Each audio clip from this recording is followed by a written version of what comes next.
In this video, we're going to show you how to install brakes on your Toyota Tundra located behind your front wheels.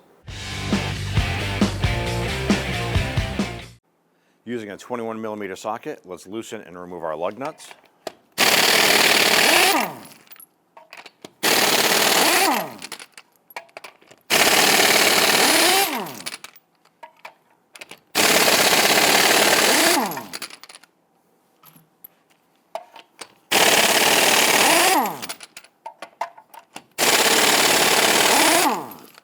Now that you have your lug nuts removed, grab that wheel, remove it, and set it aside.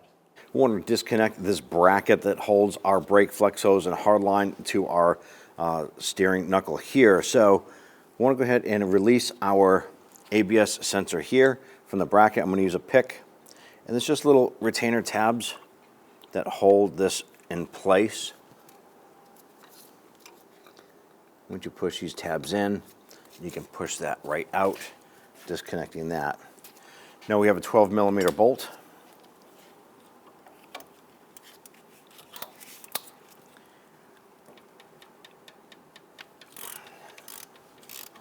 Loosen and remove this bolt. The reason why we're doing this is that when we unbolt our brake caliper, we need to be able to swing that away from the knuckle. This is going to allow us to do that.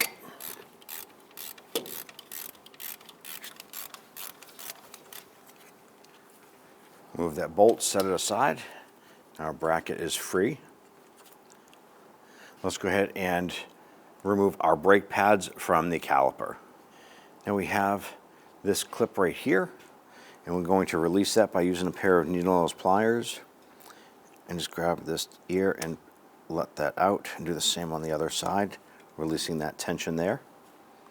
Now there is a pin that goes through horizontally here, and there's a retainer clip. I'm going to pull that out. I'm going to do the same on the bottom.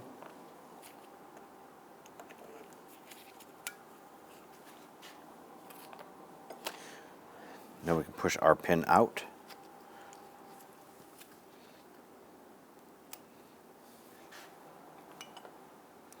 Do the same on the top. Now this goes around the pin. Want to be sure that you pay attention to how that is installed so we can reinstall afterwards.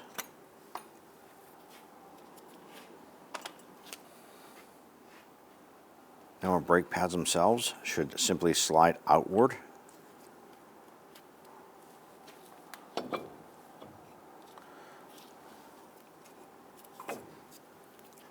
On the back side of our caliper here, there are two 17mm bolts that hold the caliper to the knuckle itself. Now we want to go ahead and loosen and remove the lower bolt first.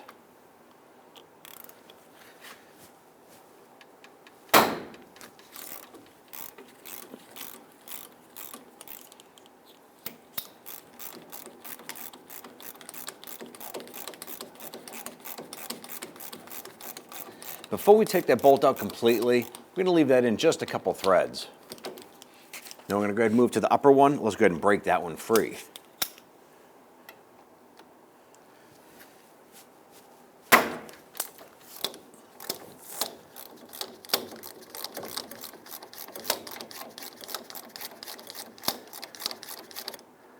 Let's move back to the lower one, and we're going to remove that one.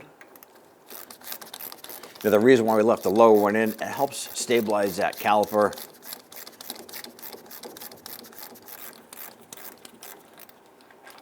Go ahead and remove that bolt and set it aside. Before we remove the upper one, you want to make sure that you have some sort of securing tool here to go ahead and hold the caliper so that it doesn't hang and pull on the flex hose. So what we're going to do is remove this upper bolt, support the caliper by hooking this tool on there, and then we'll hang it off the upper control arm or the strut spring itself. And we're going to hold on to that caliper. You don't want that to drop down, so support that while you remove that upper bolt.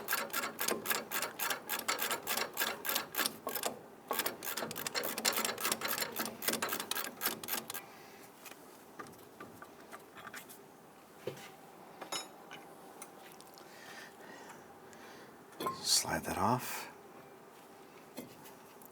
We're going to put this through the bolt hole and just bring that up.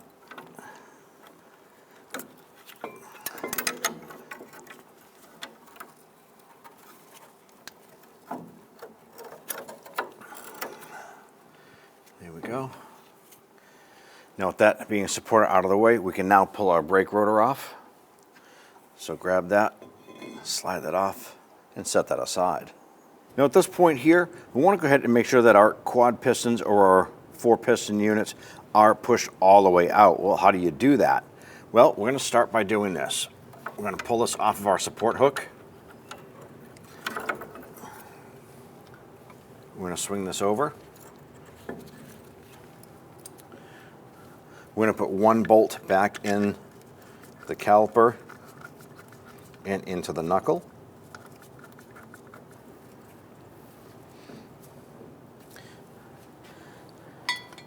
We're going to thread that in just a few threads to make sure that it is secure. We don't want this caliper falling. All right, we're good and secure there. Now we have an expander tool here, and what this is going to do is we're going to insert into here, and we're going to ratchet this out and put just a little bit of pressure on these pistons. Now what we're going to do is we're going to come up here to the bleeder screw. We're going to remove our rubber cap. If yours does not have the rubber cap, that's not critical, but that's where the fluid is going to bleed out of.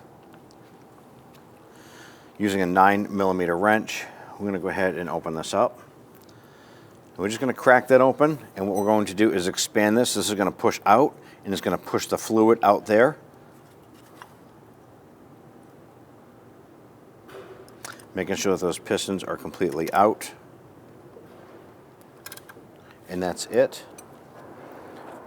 Now we can close this up. Make sure that it's good and secure. Now if your pads are really, really worn, it's going to take you a little bit of time to go ahead and push those all the way in. If you push on one side, it's going to push the other two the opposite way. So you really ideally want to have this tool that pushes all 4 pistons out the opposite direction. Go ahead and use a little bit of spray solvent on the back side of the caliper here. Just clean up some of that residual brake fluid that had come out. If you have the rubber cap, go ahead and pop that back on. Remove our tool.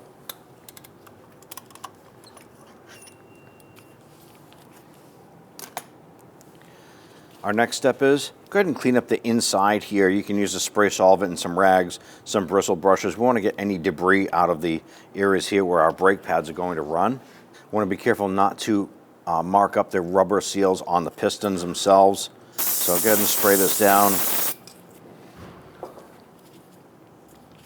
Use a little bristle brush and get in there and clean this up. You really want to get any debris or grease or anything in there that's built up.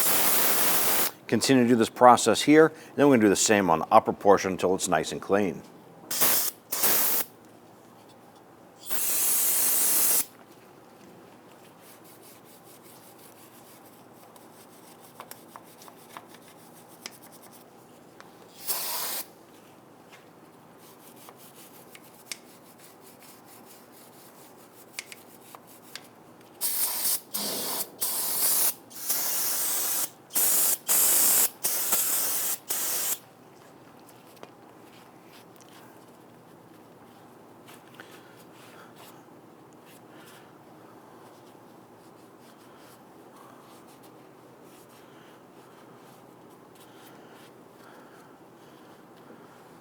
You want to go ahead and take your slider pins. These are the retainer pins for your pads. You want to wipe those down. You can use some spray solvent if you want, but ideally you want to wipe these down, inspect them for any sort of rust or damage, being bent, anything weird. You want to make sure that they're clean and smooth. Do that for both of them.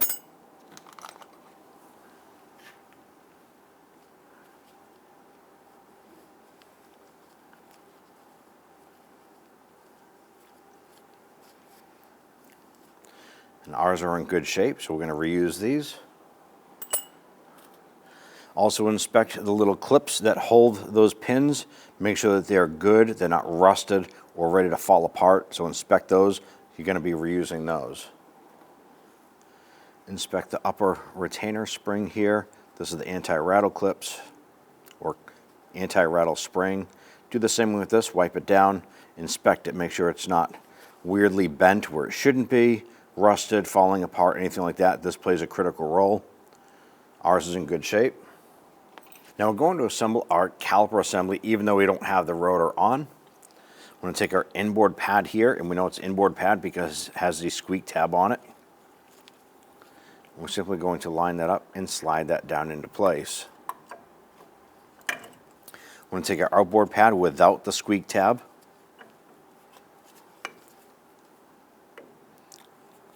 Slide that in. So take your anti-rattle clip, and these ears here need to be facing downward. Install the pin through the back side of the pad, feed that through, and you want to flex this inboard. Push that other pad up, put that in.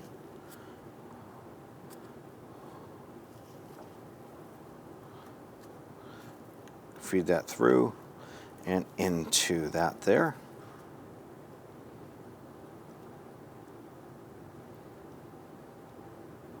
Now that we have our pin coming through, install your clip. Pop that in. We can go ahead and rotate that a little bit. There we go. Now I want to take these here, and these hooks are going to come around and lock into the pad like so. Push that in. This little loop here puts a pressure on that, on the pad. Same thing here.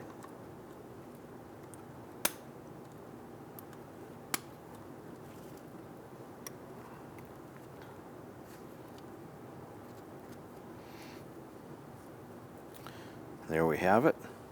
Now on the bottom we can simply install the pin. Make sure you put a thin coat of grease on here.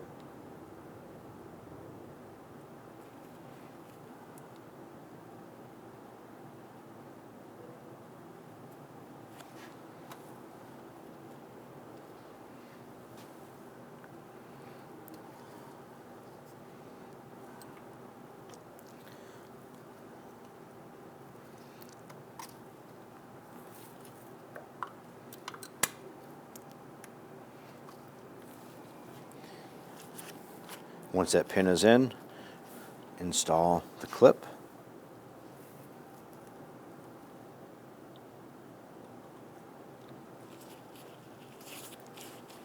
Just make sure those pads are pushed out fully. We're going to remove our bolt, rehang our caliper, and then we'll install our brake rotor.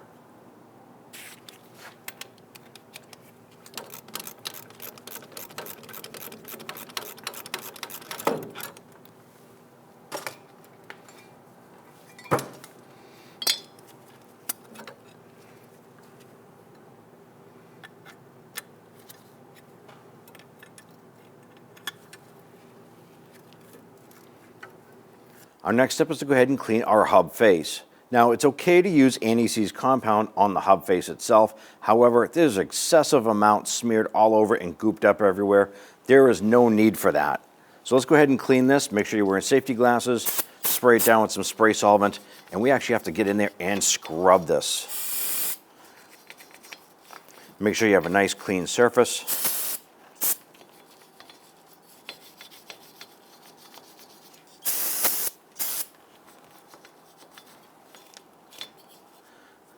Wipe down the surface of the hub after you've done spraying it and cleaning it. Inspect it. Make sure there's nothing as far as rust goes on, scaly. You don't want anything to prevent that brake rotor from sitting flush up against the hub itself. If it is not seated properly, it's going to cause an abnormal brake pulsation, and you're going to have to start the job over here to clean. You can apply some fresh anti-seize compound.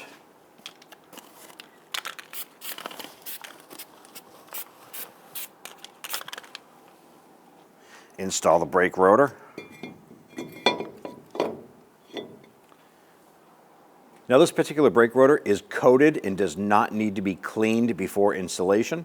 If you happen to open up the bag for the rotor and it has oil on it, use brake solvent to clean that off before installation. And we're going to push our rotor into place, and I'm going to install one of the lug nuts at the base. You can see that the rotor itself wants to just kind of fall outward. So this is going to help hold that rotor in place while we install our brake caliper. Perfect.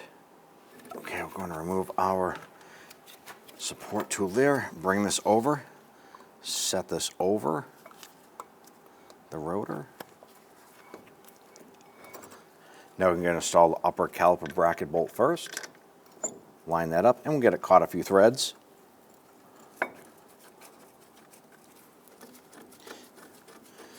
So go ahead and thread that bolt in. I'm going to go ahead and install our lower bolt next. Now you might just have to swing that caliper out, wiggle it around so you can feel that bolt pop into place and get that started.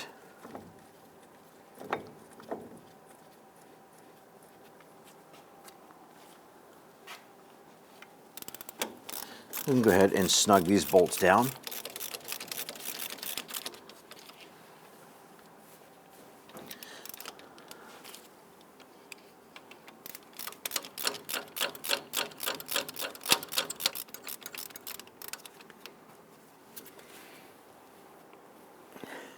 Now we will come back and torque these, but let's go ahead and install the bolt on the brake line here to the knuckle.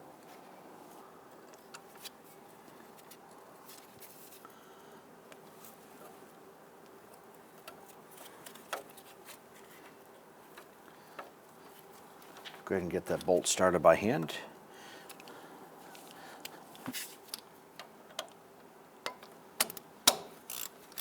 And then we can snug that down. Now once that bolt bottoms out, go ahead and give it a little bit more. You want to make sure it's good and tight. And then install our ABS little plastic retainer, pop that into place. Torque our caliper to knuckle bolts to 90 foot-pounds.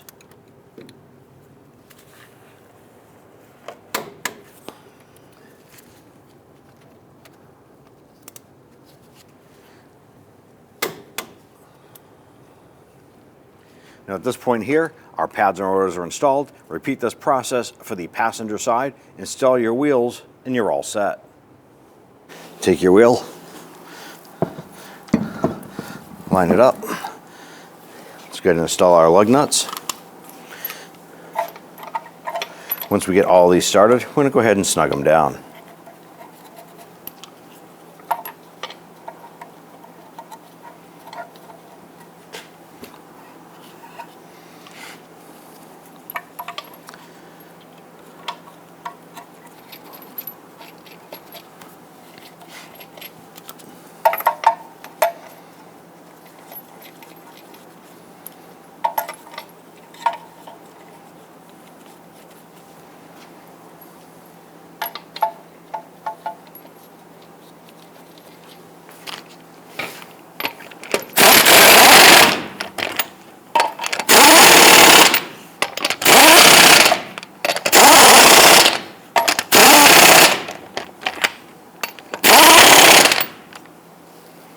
Torque down your lug nuts to 83 foot-pounds. We're going to do this in a crisscross pattern.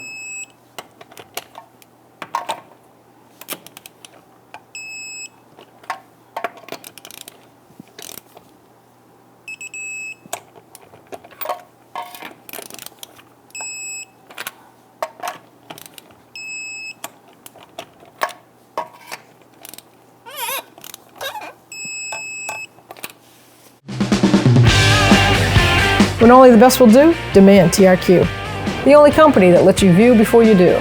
TRQ is committed to offering the highest quality aftermarket auto parts that are engineered for peace of mind. Thanks for using and viewing with TRQ.